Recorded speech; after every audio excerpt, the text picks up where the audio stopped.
गायत्री महामंत्र मेरे साथ दोहराओ। ओम भूर्भुवः स्वः तत्सवितुर्वरेण्यं भर्गो देवस्य धीमहि धियो यो नः प्रचोदयात्। कल आपको गुरु वरण के बारे में समझा रहे थे। क्या आवश्यकता है उसकी, इस बारे में आज बताने का प्रयास करेंगे।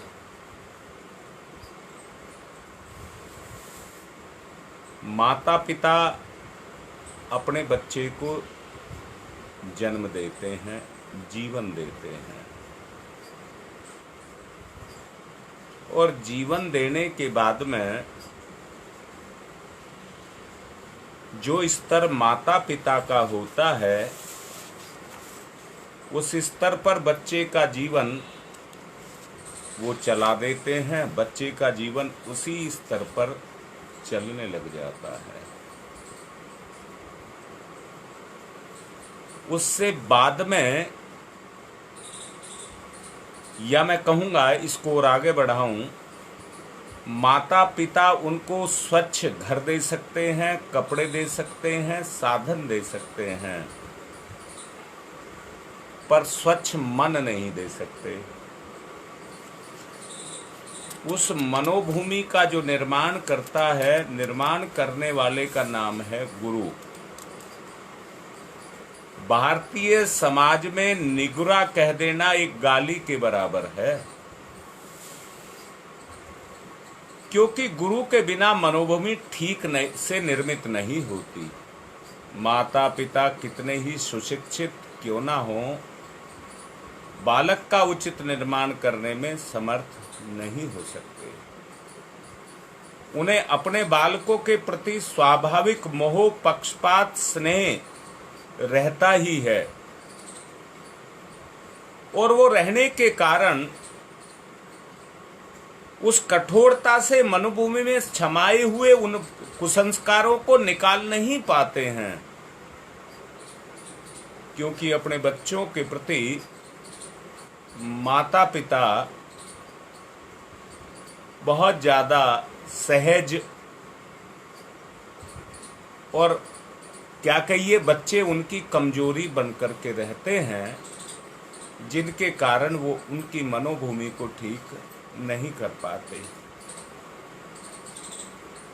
निष्पक्ष दृष्टि उनके अंदर पैदा नहीं हो पाती, इसे ठीक प्रकार से समझ नहीं पाते कि बच्चे पर उसका प्रभाव, उसकी मनोभूमि पर उसका प्रभाव कैसा पड़ेगा।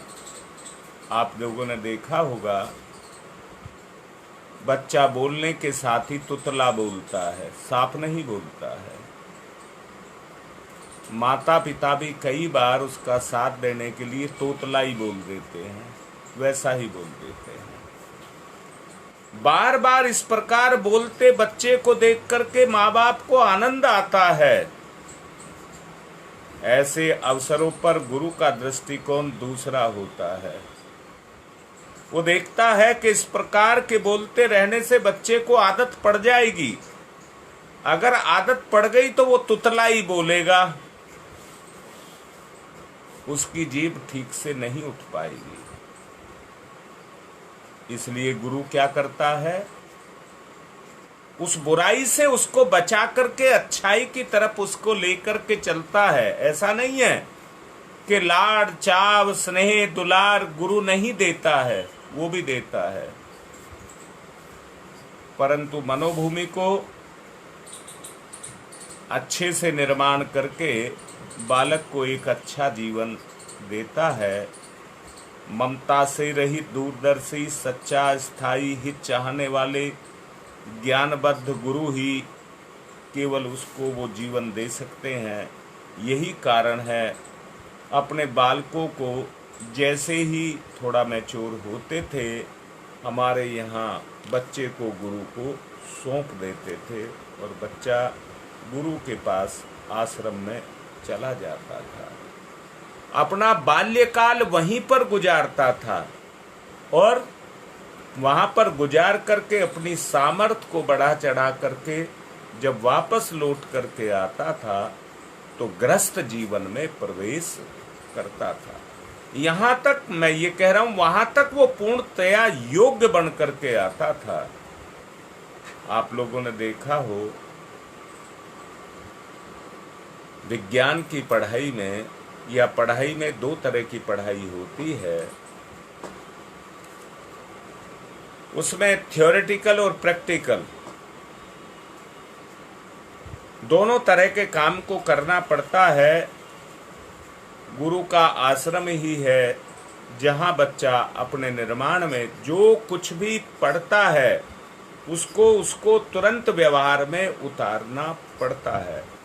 अर्थात वहाँ पर दोनों का संतुलन बनाया जाता है। जो बच्चे ने सीखा वो बच्चा करेगा भी। दोनों कार्य वहाँ साथ साथ चलते हैं और साथ साथ चलने के कारण बच्चा अध्यात्म मार्ग पर चलने लग जाता है और अध्यात्म के प्रति बच्चे के अंदर श्रद्धा और विश्वास को दृढ़ करने की आवश्यकता जो पड़ती है, उसके कारण बच्चे में उन दोनों को जगा दिया जाता है। वो बच्चे के जीवन के दो पैर के बराबर होते हैं। आप देखते होंगे अगर कोई पानी में भी चलता है तो तैरता है, हाथ को भी चलाता है और पैरों को भी पीटता है तो तैर जाता है। इसी प्रकार हम भी तैरने के लिए हाथों की जरूरत है, वैसे ही योग मार्ग पर चलने के लिए श्रद्धा और विश्वास दो मूल तत्व हैं, वहां उनकी आवश्यकता पड़ती है। इसके बिना 1 इंच भी प्रगति नहीं की जा सकती। इन दोनों तत्वों को सबल बनाने के लिए अभ्यास की नितांत आवश्यकता पड़ती है। जो श्रेष्ठ हों, जो लाभदायक हों, जो प्राप्त और प्रत्युत्तर में व्यक्ति के पास हों, उन तत्वों को ग्रहण करके उसमें सूक्ष्म, निराकार, प्रत्यक्ष ईश्वर या उसकी शक्तियों का दृढ़ आस्था का प्रत्यारोपण करने से पूर्व श्रद्धा और विश्वास को स्थूल पर आरोपित करके उसको पुष्ट बनाने का काम गुरु ही करता है। बच्चे पर उन गुणों का वो प्रत्यारोपण करता है, थोपता है और व्यवहार के द्वारा उसमें उसको जागृत करता है। गुरु स्थापना के प्रत्यक्ष लाभ हैं। यही बात आध्यात्मिक विवाह के रूप में, जिनमें दो व्यक्ति पवित्र आत्माएं उत्तरदायित्व को जोड़ते हैं, ओढ़ते हैं, गुरु अपने ऊपर उत्तरदायित्व लेता है। शिष्य की आत्मा को ऊंचा उठाने के लिए कोई कसर नहीं छोड़ता है। शिष्य अपने ऊपर उत्तरदायित्व लेता है कि गुरु के प्रति अगाध श्रद्धा रखता हुआ उनके आदेशों को शिरोधार्य करूंगा। विवाह और दीक्षा में यद्यपि भौतिक दृष्टि से बहुत बड़ा अंतर है, पर आध्यात्मिक दृष्टि से उसमें कोई विशेष अंतर नहीं है। इसलिए पूरी ईमानदारी से एक दूसरे की उन्नति, सहायता का व्रत लेते हैं। यही दीक्षा कहलाती है। पति पत्नी की इस पवित्र प्रतिज्ञा को विवाह और गुरु शिष्य की प्रतिज्ञा को दीक्षा, मित्र और मित्र की प्रतीक्षा को मैत्री या पगड़ी पलटना कहते हैं। इस प्रकार व्रतबंध के पश्चात अधिक हमारी जिम्मेदारी कर्तव्य पालन के साथ भाव दृष्टि से भी हो जाती है। शिष्य के निर्माण में गुरु का भारी उत्तरदायित्व होता है। इन कार्यों में उसे भागीदार बनना पड़ता है। गायत्री साधना के लिए गुरु की आवश्यकता पड़ती है। इस कार्य के लिए ब्रह्मनिष्ठ आत्मदर्शी को वर्ण करना चाहिए। कोई श्रेष्ठ अनुभवी आत्मिक दृष्टि वाले सदाचारी व्यक्ति अपने समीप ना हो तो दूरस्थ व्यक्तियों को भी आप गुरु रूप में वर्ण कर सकते हैं। शरीर दूर रहते हुए भी आत्मा के लिए दूरी का कोई प्रश्न नहीं होता है। दूरस्थ आत्मा उसी प्रकार एक दूसरे के समीप रहती है जिस प्रकार पास पास रहते दो व्यक्तियों में निकटता का अनुभव करते हैं। ऐसे ही दूरस्थ गुरु को भी उसी आधार पर अपने साथ अनुभव करते हैं और अनुभव करने से गुरु के जो गुण हैं वो आत्मा को स्वीकार हो जाते हैं और एकलव्य और कबीर की तरह से दूरस्थ व्यक्तियों को भी गुरु का लाभ मिलता हुआ चला जाता है।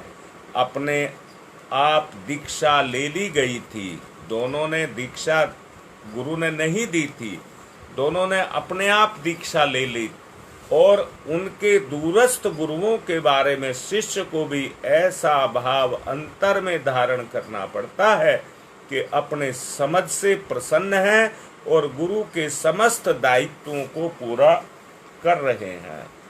जब इस तरह के भाव व्यक्ति के अंदर पैदा हो जाते हैं तो दूरस्थ गुरु भी उनके समीप आ जाता है। दीक्षा के समय गुरु शिष्य को एक प्रधान विचार देता है, वो विचार मंत्र कहलाता है। मंत्रों में सर्वश्रेष्ठ सर्वोपरि मंत्र गायत्री मंत्र है, क्योंकि इसमें ज्ञान, सांसारिक ज्ञान, विज्ञान, आध्यात्मिक ज्ञान इस प्रकार भरा हुआ है जैसे बिंदु में सिंधु भरा हुआ होता है। बहुत अच्छे से समझ लेना, जिस तरह से बीज के अंदर वृक्ष छुपा हुआ होता है, ठीक इसी तरह से दीक्षा के अंदर भी उसका विराट स्वरूप छुपा हुआ होता है। प्राय गुरु दीक्षा उपनयन संस्कार के समय दी जाती है। उपनयन माने मुंडन कराना, उस समय दी जाती है। वेदा आरंभ के समय पर वेद के ज्ञान का भी बीजारोपण किया जाता है। वेद माता गायत्री की शिक्षा दीक्षा दी जाती है, यही गुरु दीक्षा कहलाती है।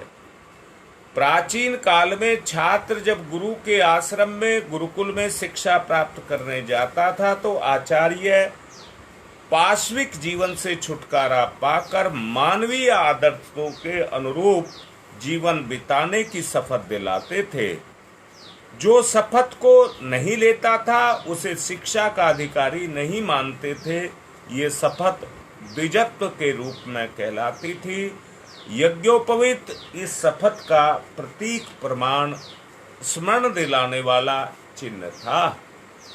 यज्ञोपवीत गायत्री की प्रतिमूर्ति जनेऊ के 9 धागों के रूप में, शब्द और लड़ों के रूप में, गायत्री के 3 पाद के रूप में, यज्ञोपवीत की 4 ग्रंथियों के रूप में गायत्री को ही ये श्रेय यज्ञोपवीत के रूप में दिया जाता है। 3 महावृत्तियां और ओंकार के रूप में एक प्रणव, ये मिलकर के 4 ग्रंथियां उसमें होती हैं। और यज्ञोपवीत में गायत्री शब्द का अंतर देखते हुए वस्तुतः एक ही शक्ति के अंदर 2 तरह के तत्वों का समावेश होता है। गुरु दीक्षा कोई स्वतंत्र संस्कार नहीं है। गायत्री समेत उपनयन धारण करने को ही गुरु दीक्षा कहते हैं।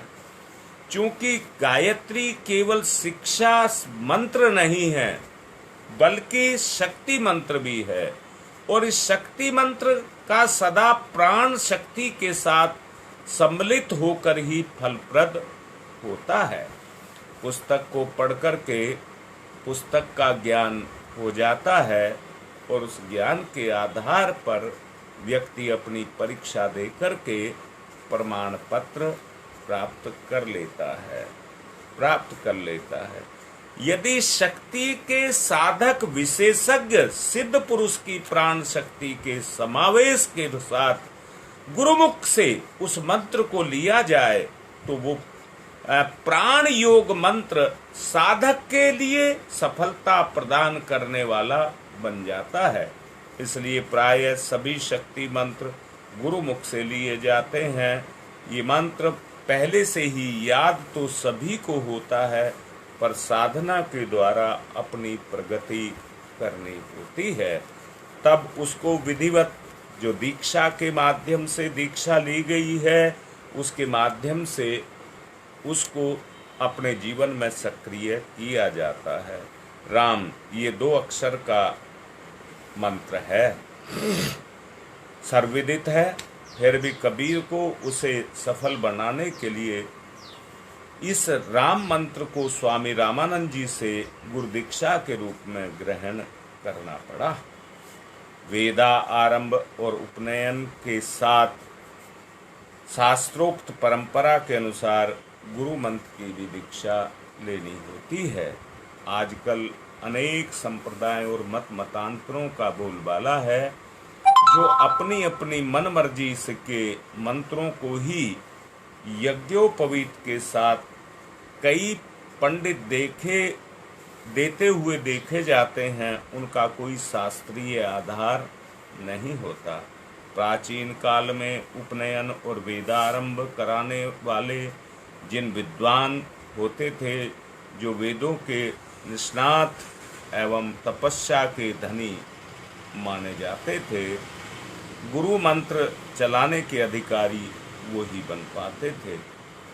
कथा आती है कि गायत्री को वशिष्ठ के द्वारा विश्वामित्र का श्राप लगा हुआ था। श्राप मोचन किए बिना गायत्री सफल नहीं हो सकती। इस कथन का रहस्य यह है कि महामंत्र के तत्वदर्शी वशिष्ठ श्रेणी के एवं आत्मा तपोवत करके सर्वसाधारण की सीमा को पार करके जो स्वामित्र के रूप में हो जाएं, वही विश्वामित्र की श्रेणी में प्रतिष्ठित होते हैं। ऐसे सत्पुरुष ही गायत्री मंत्र की दीक्षा लेने के अधिकारी बनते हैं। हर किसी को वो सफल उसमें नहीं हो पाता है। जब तक व्यक्ति का वो तारतम्य नहीं जुड़ता है, तब तक सफलता संदिग्ध बनी रहती है।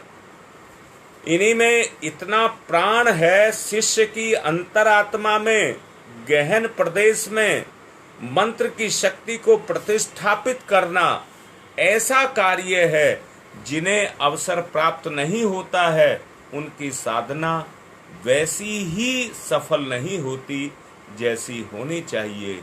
संयोग सुअवसर मिल जाए तो उनकी सफलता का मार्ग सरल हो जाता है। वशिष्ठ और विश्वामित्र का श्राप लगने और उसका उत्कीर्णन करने का मंत्र सिद्धि होने की आख्यायिका का यही अलंकारिक रहस्य है।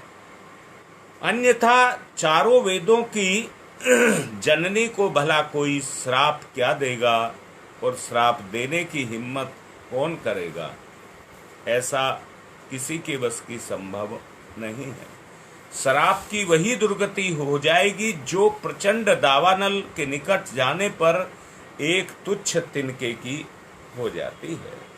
मैं भी आपसे यही कहूँगा, यज्ञोपवीत धारण करना केवल एक कर्मकांड नहीं है, परंतु अपनी सत्पात्रता को बढ़ाने का एक सुनिश्चित विधान है। देवी अनुग्रह का मूल्य कम नहीं है,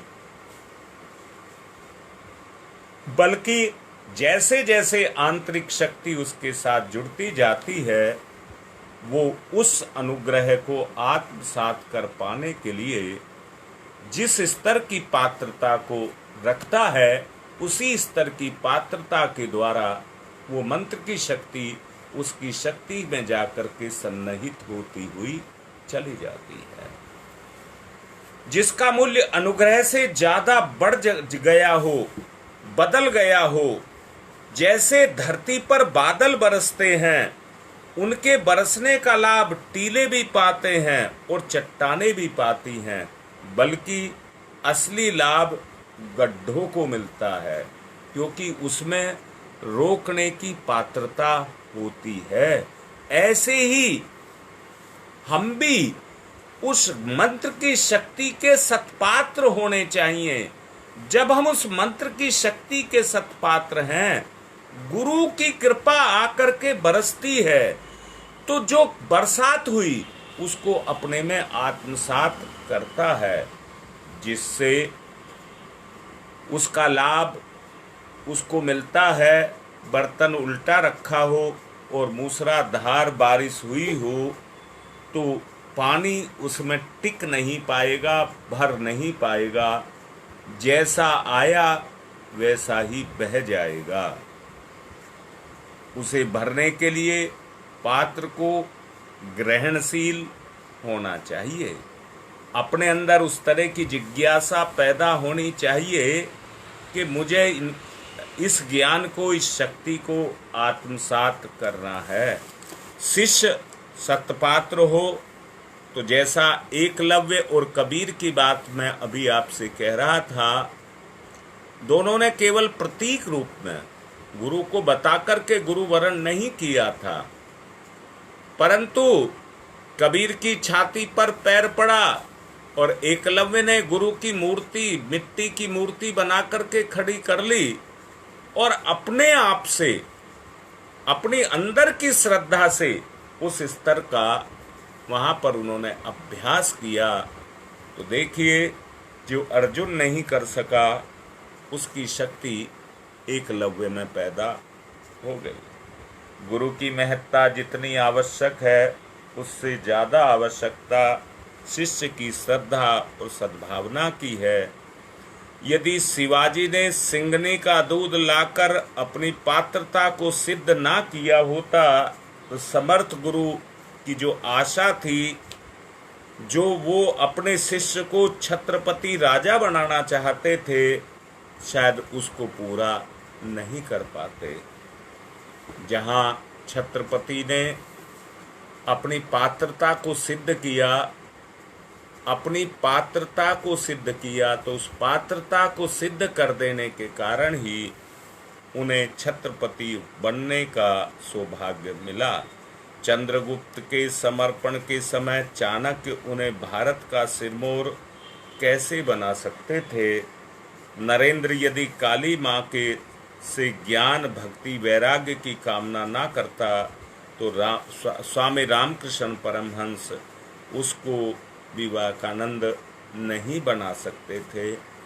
परंतु जब दोनों ने मिलकर के उसको किया, शिष्य के मन में भी गुरु के प्रति वो श्रद्धा जगी और उस ज्ञान को लिया, तो वो कुछ से कुछ बनते हुए चले गए। गुरु की कृपा पाने का अधिकारी शिष्य मात्र तब एक ही आधार पर बन सकता है, जब वो सत्पात्र हो। गुरु अपना तप, पुण्य, प्राण शिष्य को हस्तगत करता है। पैसा तो घंटे भर में भी कमाया जा सकता है, परंतु पात्रता को अर्जित करना, उसके लिए बहुत लंबे लंबे समय निकल जाते हैं। वो पुण्य यदि कुपात्र को कहिए उसका अयोग्य को दे दिया जाए तो उससे बढ़कर के कोई भी दुर्भाग्य नहीं होगा। मैं फिर से कहता हूँ, अगर अनाड़ी बच्चे को, अबोध बच्चे को अगर बंदूक या रिवॉल्वर दे दी जाए तो उससे वो अच्छा नहीं कर पाएगा, उसका दुरुपयोग करेगा, अपनी जान पर भी खेलेगा और दूसरे की जान भी ले बैठेगा। इसलिए सत्पात्र का होना नितांत आवश्यक है। ड्राइवर गाड़ी को चलाता है, परंतु अगर उसकी सत्पात्रता नहीं है तो गाड़ी को खचाड़ा भी बना देगा और गाड़ी को जगह जगह एक्सीडेंट भी मारेगा, क्योंकि पात्रता की कमी है। अगर पात्रता की कमी ना होती तो जितना प्राण, जितना पुण्य गुरु उसको हस्तांतरित करता है, उसको तुरंत धारण करते ही शिष्य आत्मिक क्षेत्र में अपनी गति को करने लग जाता है। इसको सत्पात्रता कहते हैं। वो कहाँ से आती है? मैंने अभी आपसे कहा, माँ बाप बच्चे को जन्म देते हैं, पर जन्म देने के साथ ही वो बच्चे को अपने संस्कार भी देते हैं। पर कितने देंगे? मैंने अभी कहा वो बच्चे को कपड़ा दे सकते हैं, वो बच्चे को किताबें दे सकते हैं, वो बच्चे को और कोई खाने पीने की चीज़ें दे सकते हैं, परंतु जो गुरु दे सकता है वो नहीं दे सकते। गुरु एक अच्छी मनोभूमि बच्चे को देता है, उस मनोभूमि को माँ बाप नहीं दे पाते हैं, क्योंकि माँ बाप का मोह कहिए, लगाव कहिए, रुझान कहिए, वो बच्चे की तरफ रहता ही है, परंतु गुरु उसको इतना प्यार और दुलार भी देता है जितना माँ बाप देते हैं, परंतु साथ में वो कठोरता भी बरतता है। अगर अनुशासन को तोड़ा जाता है तो वहाँ पर वो कठोरता भी बरतते हैं। वो बच्चे से उस मोह को नहीं करते हैं जो माँ बाप करते हैं। माँ बाप बच्चे के मोह में अंधे हुए रहते हैं, परंतु गुरु हर चीज को हर कदम को अपने अनुभव के साथ लेकर के चलता है और सबके भले के लिए करता है। पुण्य अर्जित करने में जिस तरह से व्यक्ति को युग निकल जाते हैं, वो पुण्य यदि कुपात्र को, अयोग्य को दे दिया जाए तो उससे बढ़कर दुर्भाग्य कोई और नहीं होगा। साधना की सफलता इसी में है कि हम स्वयं अपने को सत्पात्र बना लें। बिना स्वयं को सत्पात्र बनाए हुए सारी साधना निष्फल चली जाती है। इसलिए मेरा निवेदन है, गुरु मंत्र में सविता देवता से सद्बुद्धि की प्रेरणा का आग्रह किया गया है, जिस आग्रह के द्वारा आप लोगों ने, जब वो आग्रह के रूप में उस बच्चे की चेतना पर काम करता है तो वो प्रभाव उसके चेतना में पैदा, जैसा मैं अभी कह रहा था, बच्चा शुरू में तोतला बोलता है तो माँ बाप को अच्छा लगता है, माँ बाप भी उसकी भाषा में उससे बात करने लग जाते हैं, और जब माँ बाप का सहयोग मिलता जाता है तो बच्चे की आदत खराब होने का डर रहता है। वो तोतलापन कहीं उसके स्वभाव का अंग ना बन जाए, सारी जिंदगी उस बुराई का बोझ ढोना पड़ेगा।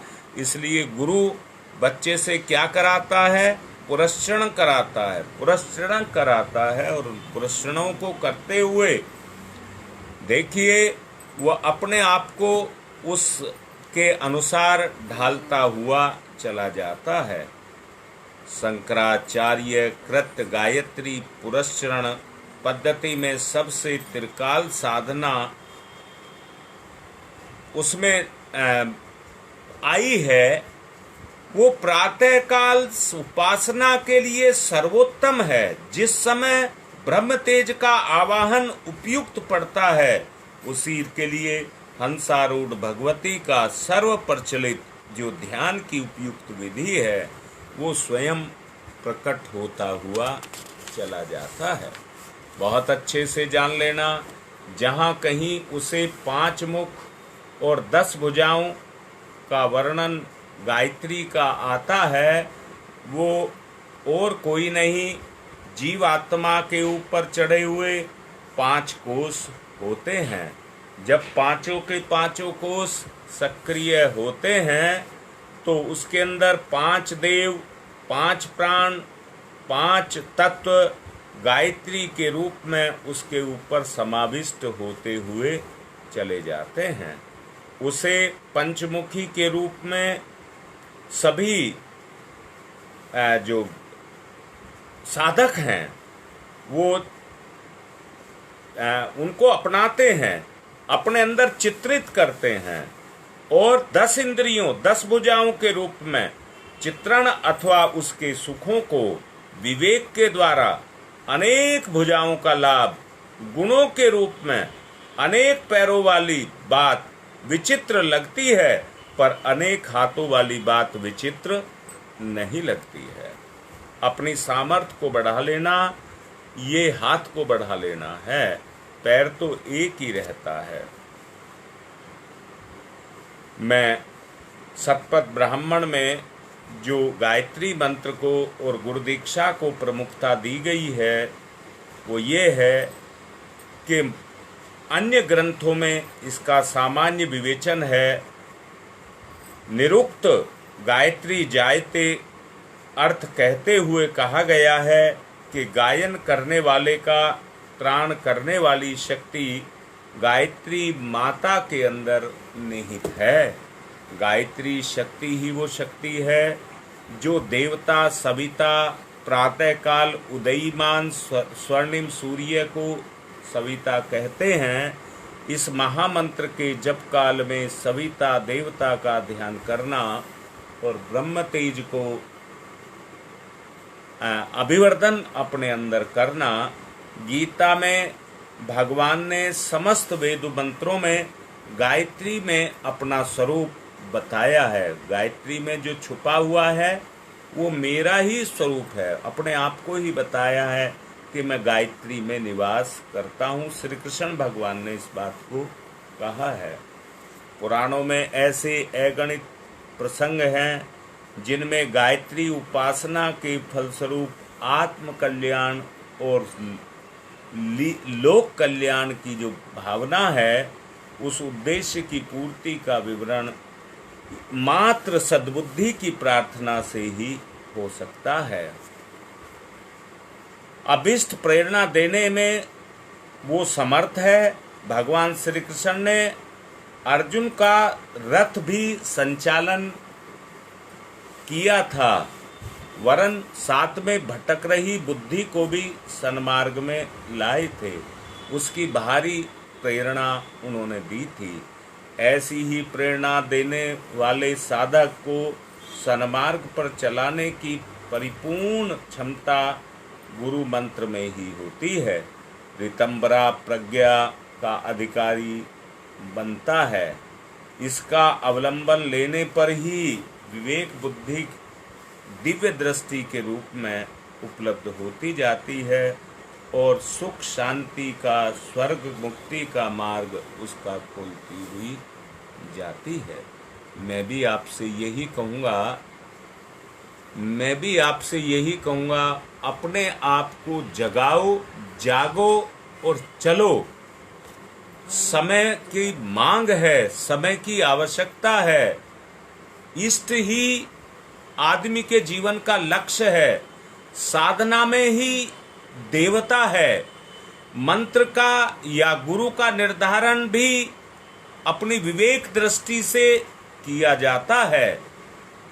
निश्चय ही करना चाहिए। यदि पता ना हो कि कहाँ पहुँचना है तो गंतव्य स्थान की दूरी और दिशा का भी पता नहीं लगता है। परंतु जब योजना बन जाती है अपने गंतव्य पर पहुंचने के लिए, तो उसकी दूरी का और समय का भी आकलन किया जाता है।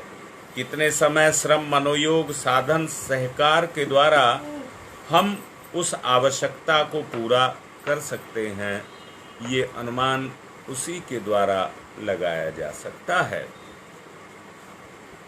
अनिश्चित स्थिति में चल पड़ना शक्ति का अपव्यय मात्र ही है। इसलिए आत्मोत्कर्ष की साधना के लिए प्रोत्साहन व्यक्ति को देना, अपने आप को देना चाहिए, साहस जुटाना चाहिए। पूर्व ये निश्चय करना चाहिए कि सब कुछ जो कुछ किया जा रहा है वो इष्ट के निर्धारण में खपाया जा रहा है, गुरु में खपाया जा रहा है। जो इस कर्मबद्ध यात्रा पर चलता रहता है, अभिष्ट को प्राप्त करने की संभावना को अपने अंदर जगाता है, वो निश्चित रूप से उस मंजिल की तरफ बढ़ता हुआ चला जाता है। अब सवाल आता है, साधना किसकी? इसका एक ही उत्तर है। मैंने पिछले दिनों भी बताया था, साधना का मतलब है अपने आपे से अपनी लड़ाई, अपने आपे से अपनी ही लड़ाई, यानी कि अपने आपे से अपने आप को लड़ाना। किस लिए लड़ाना? मैंने पिछले प्रवचन में आप लोगों को कहा था कि दूसरे से लड़ना है तो नहीं पता शत्रु कहाँ घात लगा करके बैठा हो। अपने से अपने आप को लड़ना है तो जब मन करे तब लड़िए, जब मन करे तब लड़िए। आपको उसके लिए वो देखने की जरूरत नहीं है, क्योंकि दुश्मन जो आपके अंदर बैठा है वो आपके ऊपर आपकी मर्जी के बगैर प्रभाव नहीं कर सकता, आक्रमण नहीं कर सकता। छिपा जरूर बैठा है वो आपके अंदर, परंतु वो आक्रमण नहीं कर सकता। मैं भी आपसे ये कहता हूं और समझा रहा हूं कि साधना इसी को कहते हैं कि जो अपने अंदर कमियां, कमजोरियां, बुराइयां जो समाई हुई हैं, उनको हम किस तरह से दूर करें। उनको दूर करने का जो साधन है वो साधना कहलाती है। गुरु के माध्यम से, गुरु मंत्र के माध्यम से उस शक्ति को हम प्राप्त करते हैं, उन प्रेरणाओं को हम प्राप्त करते हैं कि किस तरह से किस चीज में परिवर्तन को लाया जाए, क्या बदला जाए, क्या उचित है, क्या अनुचित है। इसका ज्ञान हमें उससे होता है। भगवान की ध्यान धारणा की सुविधा के लिए मनुष्य वृत्ति दी हुई है ईश्वर के द्वारा। उसका नाम रूप निर्धारण, क्योंकि उसके बिना किसी वस्तु को मस्तिष्क द्वारा समझना और अपनाना बहुत कठिन पड़ता है, बहुत कठिन पड़ता है। मस्तिष्क की यह संरचना को देखते हुए ये संभव है कि मूल में अदृश्य शक्तियों को जो स्तर उनके संबंध में अभिष्ट है, जो उनके संबंध में अभिष्ट है, उसकी जानकारी किए बिना उस प्रक्रिया पर चलना संभव नहीं हो सकता। इष्ट परमात्मा है, प्राप्त उसी को करना है।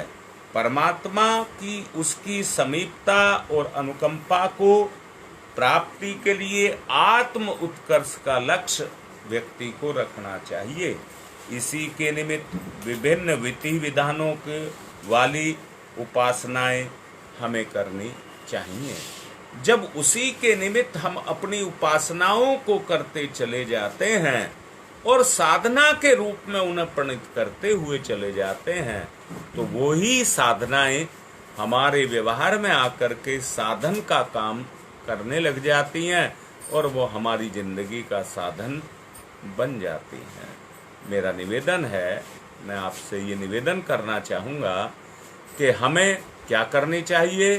साधना उसी स्तर पर करनी चाहिए जिससे हमारे अंदर वो अंतः जो प्रेरणा उभरे वो एक हमारे जीवन का गुण बन करके खड़ी हो जाए, वो गुण बन जाए।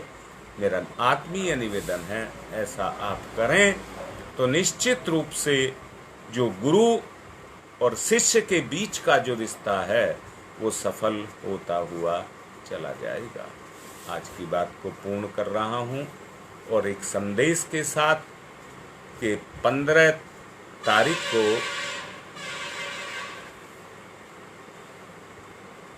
जो विशेष यज्ञ हम करने जा रहे हैं, उस दिन दशहरा है। दशहरा को 9 बजे से नेहरू विहार में विशेष यज्ञ होगा। जो बाहर वाले हैं, जो लाइव पर रहेंगे, वो मात्र भावनात्मक क्रिया करेंगे। जो अभी समझाया है, जिस तरह से गुरु साकार रूप में कुछ नहीं देता है, शिष्य उसको लेकर के अपनी मंजिल को बनाता है और उस मंजिल पर स्वयं चलता है, ऐसे ही आपको भी उसमें बैठ करके देख करके साथ देना है। कुछ क्रियाएं आपको करनी है, यज्ञ की तैयारी रखनी है और कुछ क्रियाओं में आपको साथ देना होगा। 2 भगोने रखने हैं, जल भी रखना है, तर्पण होगा उसके द्वारा, यज्ञ होगा, उसमें विशेष आहुतियाँ पड़ेंगी। प्रोग्राम लंबा होगा। अब तक जो है वो 5 से 6 घंटे में पूरा हुआ है। कोशिश करेंगे और जल्दी करने का।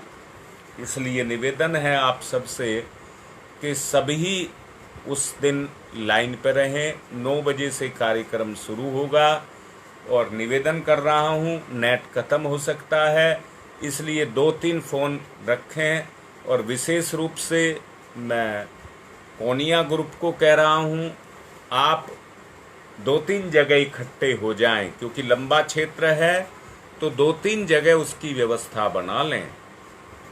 कूड़ी में बना लें, उधर कला तुलसी में बना लें, मांडा में बना लें, 2-3 जगह उसकी व्यवस्था बना लें, जिससे एक साथ सब इकट्ठे हो जाएं और किसी का नेट खत्म हो रहा हो तो दूसरा फ़ोन चालू कर लें। इसके लिए इस तरह की व्यवस्था बना करके रखें। आज की बात को पूर्ण कर रहा हूँ और आज इसका आपको मैसेज भी मिल जाएगा। ओम शांति ही शांति ही शांति।